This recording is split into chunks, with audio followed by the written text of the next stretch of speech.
શ્રી ગણેશાય નમઃ. જય શ્રી કૃષ્ણ મિત્રો, આપણે સાંભળી રહ્યા છીએ દેવી ભાગવત પુરાણ. સ્કંધ 12 છે. એમાં આપણે પહેલા સ્કંધનો સાંભળી લીધા. 20 અધ્યાય હતા. એની અંદર પહેલા સ્કંધમાં 20 અધ્યાય આપણે સંપૂર્ણ રીતે પૂરા કર્યા. હવે આપણે સાંભળીશું સ્કંધ બીજો. એમાં અધ્યાય પહેલો. યા દેવી સર્વભૂતેષુ નવદુર્ગા રૂપેણ સંસ્થિતા નમસ્તસ્યે નમસ્તસ્યે નમસ્તસ્યે નમો નમઃ. અધ્યાય પહેલો.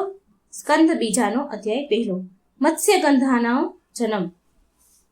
ઋષિઓએ પૂછ્યું, સૂતજી, આપનું આ અસ્પષ્ટ વચન ભારે આશ્ચર્ય ઉપજવે છે. આમાં અમને બધા તપસ્વીઓને અને પ્રશ્નો ઉત્પન્ન થાય છે કે વ્યાસની માતા સત્યવતી પહેલા પરાશરને પરણ્યા હતા. આ વાત રાજા શાંતનુએ જાણી હશે, છતાં પિતાને ઘેરે રહેલી સતી સત્યવતીને રાજા શાંતનુ ફરી કેમ પરણ્યા હતા? તેમના વ્યાસજીનો જન્મ કઈ રીતે થયો? હે સુરત, તે સત્યવતીમાં શાંતનુથી 2 પુત્ર જન્મ્યા હતા. હે મહાભાગા, પરમ પવિત્ર તથા એમને વિસ્તારપૂર્વક જણાવો. તીક્ષ્ણ વ્રતવાળા બધા ઋષિઓ વેદ વ્યાસની તથા સત્યવતીની ઉત્પત્તિ કથા સંભળાવવા ઈચ્છે છે. સૂતજી બોલ્યા, હે આદ્ય શક્તિ છે, જેના કૃપાથી 4 પ્રકારના પુરુષાર્થ છે, ધર્મ, અર્થ, કામ અને મોક્ષ સુલભ બની જાય છે, તે પરમ શક્તિને હું પ્રણામ કરી પુરાણની શુભ કથા હું કહીશ. એની વિશેષતા એ છે કે ભગવતી જગદંબાના ઐ બીજ મંત્ર ગમે તે રીતે મનુષ્યના મુખમાંથી નીકળી જાય તો પણ તેને અવિચળ સિદ્ધિ પ્રાપ્તિ થઈ જાય. માટે સર્વમ મનુષ્યોને સર્વ પ્રકારની સર્વ કામનાઓ તથા અર્થોથી સિદ્ધિ માટે આ બીજ મંત્રની સારી રીતે ભગવતી જગદંબિકાનું નિરંતર ચિંતન મનન કરતા રહે, કારણ તેઓ મનોકામના પૂર્ણ કરવા માટે ક્યારનાય તૈયાર થઈને જ બેઠા હોય છે. એક ધાર્મિક અને સત્ય પ્રતિજ્ઞા વાળો ઉપચરિત નામે એક રાજા હતો. તે ચેદી દેશમાં રાજ્ય કરતો હતો. ચેદી દેશ એની રાજધાની હતી, તેથી તેની પાસે અમાપ ધન હતું. તે બ્રાહ્મણનો ભક્ત હતો. તેણે ઇન્દ્રદેવની ખૂબ જ ઉપાસના કરી, એટલે દેવરાજ ઇન્દ્રએ પ્રસન્ન થઈને તેને એક સ્ફટિક મણીથી બનાવેલું સુંદર ઉત્તમ વિમાન આપ્યું. રાજા ઉપરીચ તે વિમાનમાં બેસી બધે વિચરતો હતો. તે વિમાનમાં બેસી મન ચાહે ત્યાં આકાશ માર્ગ યાત્રા કરતો હતો. આ વિમાનનો પૃથ્વી સાથે સંપર્ક થતો ન હતો. આ રાજા નિત્ય ધાર્મિક કર્મ કરતા હતા, તેથી સમગ્ર જગતમાં તેની નામની ખ્યાતિ થઈ ગઈ હતી. આ રાજાની સુંદર નિતંબો વાળી ગિરિકા નામે સુંદર સ્ત્રી હતી. રાજા ઉપરીચને 5 પુત્ર હતા. તે મહાપરાક્રમી અને અમાપ બળવાળા હતા. રાજાએ તે પુત્રોને જુદા જુદા દેશમાં રાજાઓ તરીકે સ્થાપ્યા હતા.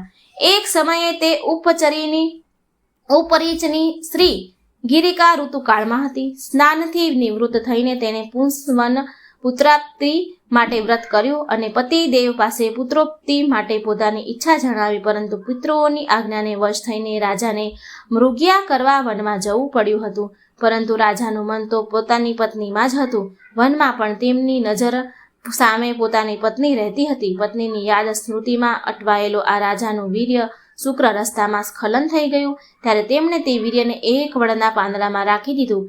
રાજાને રાણીના ઋતુકાળની ખબર ન હતી. તેમણે વિચાર્યું, મારું આ વીર્ય ખૂબ જ અમોધ છે, તેને કોઈ પણ રીતે મારી પત્ની પાસે મોકલી આપું. આ પ્રમાણે વિચાર કરી રાજાએ તે વીર્યને અભિમંત્રિત કરીને વડના પાંદડાનો પડિયો બનાવી તેમાં રાખ્યું. તે જ સમયે રાજાએ પ્રધાનની પાસે રહેલા એક બાજ પક્ષીને બોલાવી કહ્યું, હે મહાભાગ, આ પડિયાને લઈને તું હમણાં જ મારી ઘેર જા. હે સૌમ્ય સુશીલ, આ પડિયાને ઘરે લઈને તું મારી પ્રિય પત્ની ગિરિકાને જલ્દી આપી દે. આજે તેનો ઋતુકાળ છે. સૂતજી બોલ્યા. આ પ્રમાણે કહી રાજા ઉપરીચરે તે વીર્યનો પડિયો બાજ પક્ષીને આપ્યો. ઉડવાની કળામાં પારંગત તે પક્ષી પડિયો ઉપાડી આકાશમાં ઉડવા લાગ્યું. ચાંચમાં પડિયો પકડી તે પક્ષી આકાશ માર્ગે જઈ રહ્યું હતું. ત્યાં બીજા બાજ પક્ષીએ તેને આવતો જોયો. તે પડિયામાં માંસ લઈને જઈ રહ્યું છે તેવું જાણી બીજા પક્ષીઓએ પડિયા લઈને જનારા બાજ પક્ષી તરફ ઘસારો કર્યો. એટલે તે બંને પક્ષી આકાશમાં ચાંચો વતી લડવા લાગ્યા. લડતા લડતા બાજની ચાંચમાંથી તે વીર્યનો પડિયો યમુના નદીમાં પડી ગયો. એટલે તે બંને પક્ષીઓ ત્યાંથી ચાલ્યા ગયા. તે સમયે અદ્રિક નામની કોઈ અપ્સરા યમુનામાં જળમાં સ્નાન કરી રહી હતી. તે અને એક બ્રાહ્મણ સ્નાન કરી સંધ્યાવંદનમાં સંલગ્ન હતા. બ્રાહ્મણ દેવ પ્રાણાયામ કરતા હતા. પેલી અપ્સરા જળમાં ડૂબકી મારીને રમત કરતી હતી. તેને બ્રાહ્મણના પગને પકડી લીધો. એટલે તે બ્રાહ્મણે સ્વચ્છંદ આચરણ કરનારી તે અપ્સરાને શાપ આપ્યો, તું માછલી બની જા. કારણ તે મારા ઘરમાં વિઘ્ન નાખ્યું છે, ધ્યાનમાં વિઘ્ન નાખ્યું છે. આ રીતે બ્રાહ્મણના શાપથી તે સુંદર અપ્સરા માછલી બની યમુનાના જળમાં તરવા લાગી. તે સમયે બાજ પક્ષીની ચાંચમાંથી પડેલા વીર્યના પડિયાની માછલીએ એકદમ ઝટપટ મારી પોતાના પેટમાં ઉતારી દીધું. થોડા સમય બાદ તે માછલી એક માછીમારે પકડી. તે સમયે માછલીના પેટમાં 10 મહિનાનો ગર્ભ હતો. માછીમાર તે માછલીના પેટને ચીરવા લાગ્યો ત્યારે એમના મનુષ્ય આકારના 2 બાળકો નીકળ્યા. એમાંથી તેમાં એક કાર્તિક સ્વામી જેવો સુંદર કુમાર હતો અને એક સુંદર મુખવાળી કન્યા હતી. માછીમાર તો આ કન્યાને જોઈને અત્યંત વિસ્મય પામ્યા. તેમણે માછલીમાંથી જન્મેલા આ બાળકો ઉપરીચર રાજાને સોંપી દીધા. રાજા પણ ખૂબ જ નવાઈ પામ્યો. તે રાજાએ તેમના સુંદર પુત્રને પોતાની પાસે રાખી લીધો. ઉપરીચર રાજાના વીર્યથી ઉત્પન્ન થયેલા એ પુત્ર મોટા થતા મત્સ્ય નામે રાજા બન્યો. તે ધર્મિષ્ઠ, સત્યવાદી, મહાતેજસ્વી અને તેના પિતા જેવી શક્તિશાળી હતો. તે વખતે ઉપરીચર રાજાએ તે કન્યાને માછીમારને સોંપી દીધી હતી. તે કન્યા સમય જતાં કાલી અને મત્સ્યોદી નામે પ્રખ્યાત થઈ. તે કન્યાના શરીરમાંથી માછલીની વાસ આવતી હતી, માટે દુર્ગંધ આવતી હતી, માટે એ મત્સ્યગંધાના નામે પણ જાણીતી થઈ. આ કન્યા માછીમારના ઘેર જ મોટી થઈ. ઋષિઓએ પૂછ્યું, મુનિએ સાપ આપેલી એ અદ્રિકા નામની શ્રેષ્ઠ અપ્સરાને માછલી થઈ હતી, તેને માછીમારે ચીરી હશે, ત્યારે તે શું મરણ પામી? શું માછીમાર તેને ખાઈ ગયો? તે અપ્સરાનું શું થયું? તેના શાપનો અંત કઈ રીતે આવ્યો હતો? તે અપ્સરા ફરી કઈ રીતે સ્વર્ગમાં ગઈ? આ કથા કહેવાની કૃપા કરો. સૂતજીએ કહ્યું, બ્રાહ્મણે જ્યારે તે અપ્સરાને શ્રાપ આપ્યો હતો ત્યારે તે અપ્સરા ખૂબ જ વિસ્મય પામી. તે વિલાપ કરતી બ્રાહ્મણને પ્રાર્થના કરવા લાગી. બ્રાહ્મણ ખૂબ દયાળુ હતા. તેમણે વિલાપ કરતી અપ્સરાને કહ્યું, હે કલ્યાણી, તું શોક કરીશ નહીં. હું તારા શાપનો અંત કહું છું. હે પુત્રી, મેં ક્રોધના આવેશમાં આવી જઈને તને શાપ આપી દીધો છે. તું માછલી બનીશ ત્યારે તારા પેટમાં 2 મનુષ્ય આકારના બાળક ઉત્પન્ન થશે. આ બાળકનો જન્મ સાથે તારો શાપમાંથી ઉદ્ધાર થઈ જશે. આ પ્રમાણે બ્રહ્માંડના કહ્યા મુજબ તે માછલી નદીના જળમાં સમય ગાળવા લાગી. 2 બાળકોને જન્મ આપી તે અપ્સરા મરીને શાપ મુક્ત થઈ. તે અપ્સરા માછલીનું શરીર છોડી દિવ્ય સ્વરૂપ પામી સ્વર્ગમાં ચાલી ગઈ. માછીમારના ઘેર ઉછરતી તે સુંદર મુખમાળી મત્સ્યગંધા સમય જતાં મોટી થતી ગઈ. તે મત્સ્યગંધા કિશોર વયની થઈ ત્યારે તે અતિ સુંદર લાગવા માંડી. મહાતેજસ્વી તે કન્યા પોતાના પાલક પિતા માછીમારનું જે કામ હોય તે કર્યા કરતી હતી. સ્કંદ બીજાનો અધ્યાય પહેલો સમાપ્ત. સ્કંદ બીજાનો અધ્યાય બીજો. વ્યાસજીનો જન્મ. સૂતજી બોલ્યા, એક સમયે મહાતેજસ્વી એવા પરાશર મુનિ તીર્થયાત્રા માટે જતા હતા. તેઓ ફરતા ફરતા યમુનાના ઉત્તમ કિનારા પર આવ્યા. તે સમયે નાવિક મત્સ્યગંધાના પાલક પિતા ભોજન કરી રહ્યા હતા. ધર્માત્મા પરાશરજીએ તેને કહ્યું, તું મને હોડીથી યમુના સામા કિનારે પહોંચાડી દે. કેવટ ભોજન કરી રહ્યો હતો. મુનિનું આ વચન સાંભળીને તેણે પોતાની 16 વર્ષની પુત્રી મત્સ્યગંધાને કહ્યું, હે પુત્રી, તું આ મુનિને હોડીમાં બેસાડીને સામે કિનારે પહોંચાડી દે. આ મુનિ ધર્માત્મા અને તપસ્વી મહાપુરુષ છે. પિતાની આજ્ઞા મળતા તે મત્સ્યગંધા પરાશર મુનિની હોડીમાં બેસાડી સામે પાર લઈ જવા લાગ્યા. નાવ યમુનાના જળમાં જઈ રહી હતી. તે સમયે ભાવિ વિષ તે સુંદર નેત્રવાળી કન્યાને જોઈને મુનિ કામ પીડિત થયા. પ્રગટ યૌવનવાળી તે સુંદરીને જોઈને મુનિએ તેમના જમણા હાથથી મત્સ્યગંધાના જમણા હાથનો સ્પર્શ કર્યો. તે સમયે શ્યામ કટાક્ષવાળી તે કન્યાએ મુનિને હાસ્યપૂર્વક કહ્યું, આપ તો શ્રેષ્ઠ કુળના છો. આપ વેદના જ્ઞાતા બ્રાહ્મણ છો અને તપસ્વી છો. શું હું આપને લાયક છું? આપ તો વશિષ્ઠજીના વંશજ છો. આપ અત્યંત કુળવાન અને સદાચારી પુરુષ છો. છતાં હે ધર્મજ્ઞ, મને મેળવવાની ઈચ્છા તમારા મનમાં કેમ જાગી? હે શ્રેષ્ઠ બ્રાહ્મણ, આ પૃથ્વી પર મનુષ્ય જન્મ ખૂબ જ દુર્લભ છે અને તેમાં પણ બ્રાહ્મણ કુળમાં જન્મ થવો તે તો અતિ દુર્લભ છે એમ મારું માનવું છે. હે વિપ્રવર, આપ કુળશીલ અને સ્વાધ્યાય વગેરે બધા સદગુણોથી સંપન્ન અને ઉત્તમ બ્રાહ્મણ છો. આપ ધર્મને જાણો છો. મારા શરીરમાંથી તો મછલીની દુર્ગંધ નીકળે છે. મને જોઈને તમારા મનમાં આવો દુર્ભાવ કેવી રીતે ઉત્પન્ન થયો? આમ કહી મત્સ્યગંધા મનમાં વિચારવા લાગી, આ બ્રાહ્મણ ખરેખર મહામૂર્ખ લાગે છે. આજે તેનું મન કામદેવના બાણથી અત્યંત વિંધાઈને વ્યાકુળ થયું છે. શાપના ભયથી જ્ઞાની વિરુદ્ધ વર્તવું અનિષ્ટકારી, તેમજ તેમને અટકાવનાર કોઈ નથી. આવું વિચારીને મત્સ્યગંધાએ મુનિવરને કહ્યું, હે મહાભાગ, ધૈર્ય ધરો, હું તમને સામે પાર લઈ જાઉં છું. સૂતજી બોલ્યા, પરાશરે તેવું આ વચન સાંભળી મત્સ્યગંધાનો હાથ છોડી દીધો. થોડી વારમાં વહાણ નદીના કિનારે આવી પહોંચ્યું. ત્યારે ફરી કામાતુર થયેલ મુનિએ મત્સ્યગંધાને પકડી ત્યારે ધ્રુજતી તે કન્યાને સામે ઊભેલી જોઈ મુનિએ કહ્યું, હે શ્રેષ્ઠ મુનિ, હું દુર્ગંધી છું. તમને કેમ સુગ આવતી નથી? સરખા રૂપવાળા સ્ત્રી પુરુષનો જ કામ સંયોગ સુખકારી હોય છે. મત્સ્યગંધાનું આ વચન સાંભળી પરાશર મુનિએ તરત જ પોતાના તપોબળથી મત્સ્યગંધાને કસ્તુરીની ગંધથી સુગંધિત કરી દીધી. હવે આ સુગંધ 1 યોજન સુધી ફેલાઈ ઉઠી. હવે સત્યવતી કન્યા યોજન ગંધા બની ગઈ. ત્યારે મુનિએ કહ્યું, હે સુંદરી, હવે તું જલ્દીથી મારી કામ ઈચ્છા પૂર્ણ કર.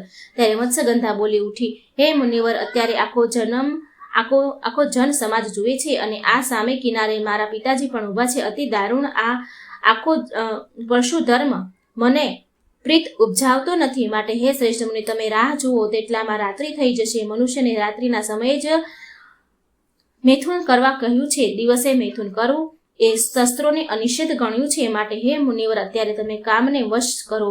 લોકોની નિંદાને પહોંચી શકાતું નથી. મત્સ્યગંધાના આવા વચનો મુનિવરને યોગ્ય લાગ્યા. તેમણે પોતાના તપોબળથી જ તે જ ક્ષણે ધુમ્મસ ઉત્પન્ન કર્યું. ધુમ્મસ ઉત્પન્ન થવાથી યમુના કિનારોમાં મોટો અંધકાર છવાઈ ગયો. અંધકાર થયેલો જોઈ સત્યવતીએ કોમળતાપૂર્વક કહ્યું, હે પ્રિયવર, હું કુંવારી કન્યા છું. આપ મને ભોગવીને ઈચ્છા પ્રમાણે ચાલ્યા જશો. વળી એ શ્રેષ્ઠ બ્રાહ્મણ આપનું વીર્ય નકામું જવાનું નથી, તે પણ હું જાણું છું. હું જો સગર્ભ થાવ તો મારી શી દશા થાય? મારા પિતાશ્રીએ હું શું જવાબ આપીશ? પછી મારે શું કરવું? તે કૃપા કરીને મને જણાવો. પરાશરજી બોલ્યા, હે પ્રિય, આજે તું મારી પ્રિય કાર્ય કર્યા પછી પણ તું કન્યા જ રહીશ. ભામિની, તમને જે ગમે તે બીજું વરદાન પણ માંગી લે. સત્યવતીએ કહ્યું, હે સન્માન આપનાર મુનિવર, તમે એવી કૃપા કરો કે જગતમાં મારા માતા પિતા આ રહસ્યને જાણી ન શકે અને મારું કન્યા વ્રત પણ ભંગ ન થાય. વળી હે શ્રેષ્ઠ બ્રાહ્મણ, આપનાથી મને તમારા જેવો જ અતિ અદ્ભુત પરાક્રમી પુત્ર પ્રાપ્ત થાય અને મારી આ કસ્તુરીમય સુગંધ કાયમ સ્થિર રહે અને હું સદા નયૌવનસભર યુવતી રહું, એમ કરો. પરાશરજીએ કહ્યું, હે સુંદરી, સાંભળ. તારો પુત્ર ભગવાન વિષ્ણુનો અંશ હશે. તે પવિત્ર અને ત્રણેય લોકમાં પ્રખ્યાત હશે. પ્રિયે, હું કોઈ વિશેષ કારણને લીધે જ તારા પર આસક્ત થયો છું.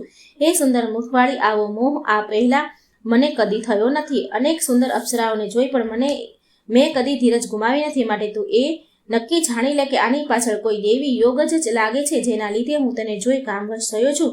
ખરેખર દેવને ઓળખવું મુશ્કેલ ભર્યું છે. નહીં તો તારા જેવી દુર્ગંધાને જોઈને મારું મન કેવી રીતે મોહ પામે? હે પ્રસન્ન વંદવાળી, તારો પુત્ર પુરાણોનો રચિતા થશે. વેદોના રહસ્યને સમજીને તેને 4 ભાગોમાં વહેંચી દેશે. ત્રણેય લોકમાં તેની કીર્તિ ગવાશે.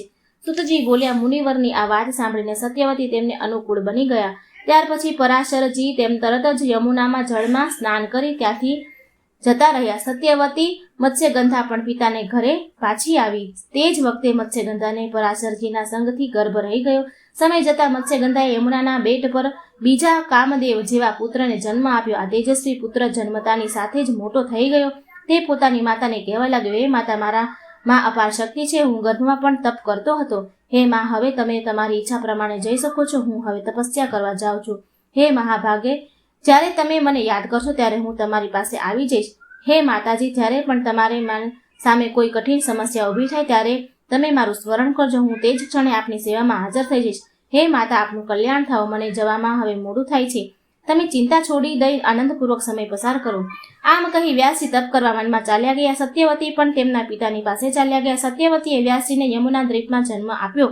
તેથી વ્યાસજી દ્વૈપાયન નામથી પણ જાણીતા થયા. તેઓ ભગવાન વિષ્ણુના અંશ અવતાર છે.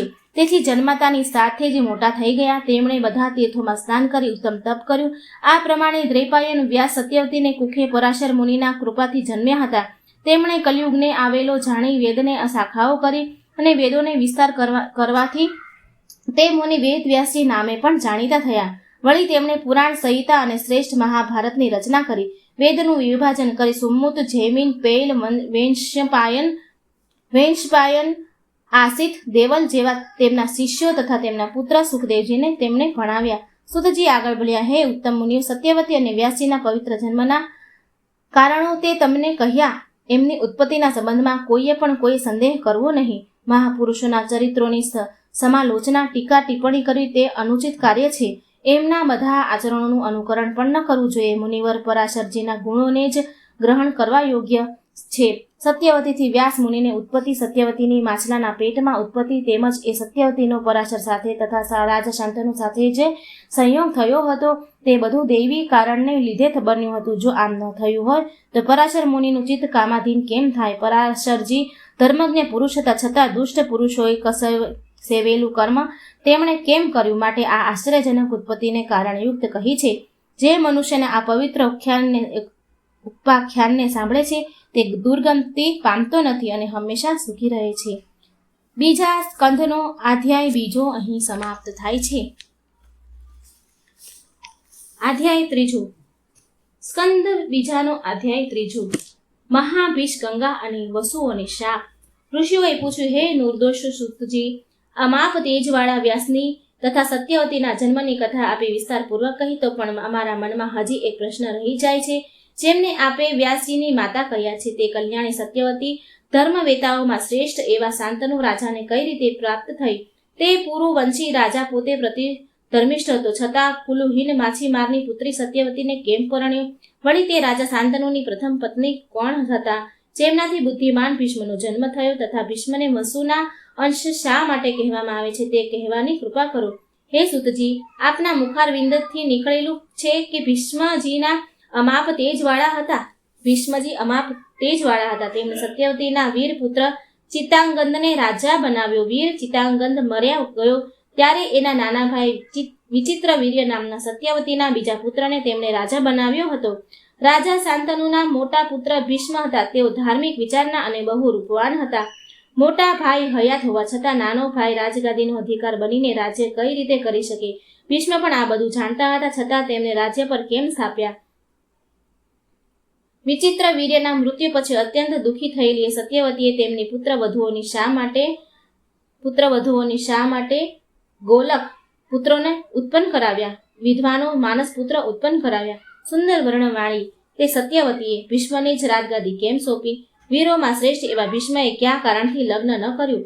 અમાપ તેજવાળા વ્યાસને પોતે મોટા ભાઈ થઈ નાના ભાઈની વિધવા સ્ત્રી 2 પુત્રો ઉત્પન્ન કેમ કર્યા? એ અધર્મ કેમ કર્યા? પુરાણોમાં કરતા અને ધર્માત્મા તે મુનિને પરિસ્ત્રીનું અને તેમાં પણ ખાસ નાના ભાઈની વિધવા સ્ત્રીનું સેવન કેમ કર્યું? મુનિએ આવું નિધ કામ કેમ કર્યું? હે મહાભાગ, આપ તો વ્યાસજીના બુદ્ધિમાન શિષ્ય છો, માટે અમારી શંકાઓનું સમાધાન કરો. તે આપના માટે કોઈ મુશ્કેલ કામ નથી. અમે બધા અમારા બધા જ કામોને છોડીને તમારી પાસે આ રહસ્યની જાણવાની ઈચ્છાથી આ ધર્મ ક્ષેત્રમાં આવ્યા છીએ. સૂતજી બોલ્યા, ઈક્ષ્વાકુ વંશમાં એક મહાભીષ નામના રાજ્ય થયા હતા. તેઓ સત્યવાદી, ધર્માત્મા અને મોટા ચક્રવર્તી રાજા હતા. તેમણે 1000 અશ્વમેઘ અને 100 વાજપેયી યજ્ઞો કરીને દેવારાજ ઇન્દ્રને પ્રસન્ન કર્યા, જેના ફળ સ્વરૂપે તે સ્વર્ગનો અધિકારી બન્યો. એક સમયની વાત છે. રાજા મહાભીષક બ્રહ્મલોકમાં ગયા. ત્યાં બધા દેવતાઓ બ્રહ્માજીની સેવામાં ઉપસ્થિત હતા. મહાનદી દેવી ગંગાજી પણ બ્રહ્માજીની સેવા કરવા ત્યાં આવ્યા હતા. એ વખતે કોઈ કારણોસર બહુ જ વેગપૂર્વક પવન ફૂંકાવા લાગ્યો અને પવનના કારણે ગંગાજીનું વસ્ત્ર આમ તેમ ખસી ગયું. ત્યારે હાજર રહેલા સર્વ દેવતાઓ પોતાની દ્રષ્ટિ ગંગાજી પરથી હટાવી પોતાના માથા નીચે ઢાળી દીધી, પરંતુ મહાભીષ રાજા નિર્ભયતાપૂર્વક ગંગાજીના તરફ જોતો રહ્યો.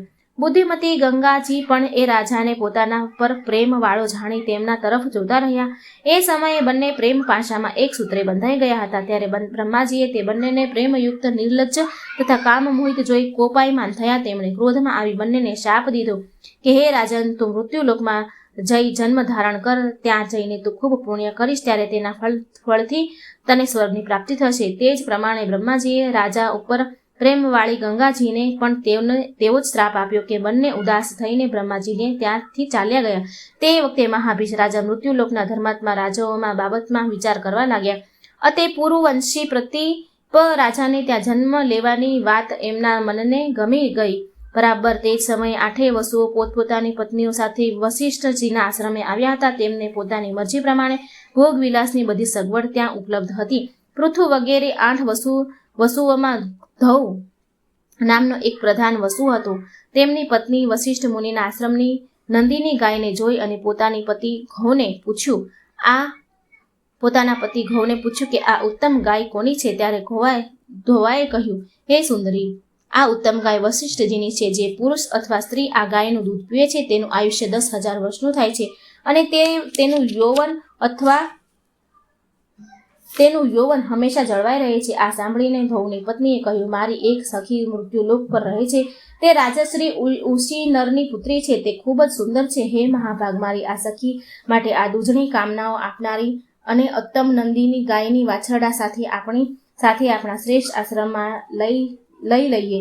જ્યાં સુધી મારી સખી આ ગાયનું દૂધ ન પીવે ત્યાં સુધી તેને ત્યાં રાખો. આમ કરવાથી મારી તે સખી માનવ સમાજમાં સર્વશ્રેષ્ઠ થશે. તેને વૃદ્ધાવસ્થા અને બીમારીઓનો ભય નહીં રહે. ગૌના મનમાં સહેજ પણ પાપની ભાવના ન હતી, પણ પત્નીની વાત સાંભળીને ગૌએ જીતેન્દ્રિય મુનિ વશિષ્ઠને નહીં ગણકારી તેમને ગેરહાજરીમાં પૃથ્વી વગેરે વસ્તુઓની મદદથી નંદીની ગાયને ચોરી લીધી. નંદિનીનું અપહરણ થયા પછી મહાતપસ્વી વશિષ્ઠજી ફળ ફૂલો લઈ પોતાના આશ્રમમાં આવ્યા. તેમણે પોતાના આશ્રમમાં ગાયને વાછરડા સહિત ન જોઈ ત્યારે તેમણે ઝાડીઓમાં ન જંગલોમાં ગાયની શોધ કરવા માંડી, પરંતુ તેમને ગાય ક્યાંય મળી નહીં. તેમણે ધ્યાન લગાવીને જોયું તો ખબર પડી કે વસુઓ મારું અપમાન કરીને ગાયનું હરણ કરીને ગયા છે. ત્યારે મુનિ બોલ્યા ઉઠ્યા, આ અપરાધ કરવા બદલ બધા જ વસુઓને મનુષ્ય યોનિમાં જન્મ ધારણ કરવો પડશે. તેમાં કોઈ સંશય નથી. આ પ્રમાણે વશિષ્ઠજીએ સ્વયં વસુઓને શ્રાપ આપ્યો. વસુઓએ જ્યારે સાંભળ્યું કે મુનિએ આપણને શ્રાપ આપ્યો છે તે જાણીને બધા ઉદાસ મનવાળા થઈ ગયા અને દુઃખી થઈને તે બધા ઋષિની પાસે આવ્યા અને મુનિને પ્રસન્ન કરવા વસુઓ મુનિને શરણે ગયા. ત્યારે સામે ઉભેલા દયાપાત્ર વસુઓને ધર્માત્મા વશિષ્ઠ ઋષિ કહેવા લાગ્યા કે તમે બધા 1 વર્ષ પછી મારા શાપથી મુક્ત થઈ જશો, પરંતુ જેણે મારી આ પ્રિય ગાય નંદિનીને હરી છે તે ગૌ નામના વસુને લાંબા કાળ સુધી મનુષ્ય શરીરમાં રહેવું પડશે. શાપગ્રસ્ત થઈ ગયા પછી વસુઓએ જોયું કે નદીઓમાં શ્રેષ્ઠ એવી ગંગાજી માર્ગમાં જઈ રહ્યા હતા. ગંગાજી પણ તે સમયે બ્રહ્માજીના શાપથી બહુ ઉદાસ થયેલા હતા. વસુએ તેમને નમ્રતાપૂર્વક કહ્યું કે હે દેવી, અમે બધા અમૃત પીનારા દેવોમાં મૃત્યુલોકમાં કઈ રીતે ઉત્પન્ન થઈશું? અમારે મનુષ્યના ઉદરમાં રહી જન્મ લેવો પડે તે ખૂબ જ ચિંતાનો વિષય છે. તેથી હે શ્રેષ્ઠ નદી, તમે જ મનુષ્યની સ્ત્રી થઈને અમને જન્મ આપો. તમે અમારી માતા બનવાની કૃપા કરો. હે કલ્યાણી, શાંતનુ નામનો એક પ્રસિદ્ધ રાજર્ષિ છે, તેની સાથે આપ લગ્ન કરી તેમને આપના પતિ દેવી બનાવો. પછી અમારો જન્મ થતાં જ તમે અમને જળમાં વહાવી દેજો. આમ કરવાથી અમારો શાપમાંથી છુટકારો થઈ જશે, એમાં કોઈ સંશય નથી. ગંગાજી સંમત થયા પછી બધા જ વસુઓ પોતપોતાના લોકમાં વિદાય થયા. દેવી ગંગા પણ ત્યાંથી વારંવાર વિચારતા ચાલતા ગયા. સમય જતા રાજા મહાભિષેક રાજા પ્રદીપને ઘેર પુત્ર રૂપે જન્મ લીધો. તેમનું નામ શાંતનુ રાખવામાં આવ્યું. તેમને રાજર્ષિ ઉપાધિ મળી. રાજા શાંતનુ બહુ નિષ્ઠાવાન, ધાર્મિક અને સત્યવાદી હતા. એક સમયે રાજા પ્રતિ ગંગાના જળમાં રહી અમાપ તેજવાળા સૂર્યની સ્તુતિ કરતા હતા. ત્યારે વરની ઈચ્છાવાળી એક કન્યા ગંગા પાણીમાંથી નીકળી અને સુંદર મુખવાળી તે કન્યા પ્રતિપ રાજાના સાગ વૃક્ષ જેવા વિશાળ જમણા સાથળ પર બેસી ગઈ. ત્યારે પ્રતિપ રાજાએ પોતાના ખોળામાં બેસી ગયેલી તે કન્યાને કહ્યું, હે સુંદરી, તું મને પૂછ્યા વગર મારી પવિત્ર જમણી સાથળ પર કેમ બેસી ગઈ? તારી શું ઈચ્છા છે? ત્યારે સુંદરી નિતંબવાળા તે કન્યાએ કહ્યું, હે રાજેન્દ્ર, આપ કુરુવંશના એક શ્રેષ્ઠ મહાપુરુષ છો. હું તમને મારા પતિ બનાવવા માંગુ છું, તેથી હું આપના ખોળામાં બેસી ગઈ છું. આપ મારી સેવા સ્વીકાર કરવાની કૃપા કરો. ત્યારે તે રૂપ અને યૌવનને શોભતી એ કન્યાને રાજાએ કહ્યું, હે રૂપવતી, પતિની ઈચ્છા રાખનારી પરાઈ સ્ત્રીના સાથે હું સંગ કરવા તૈયાર નથી. વળી હે સુંદરી, તું મારી જમણી સાથળને વળગી તે પર બેઠી, પરંતુ તે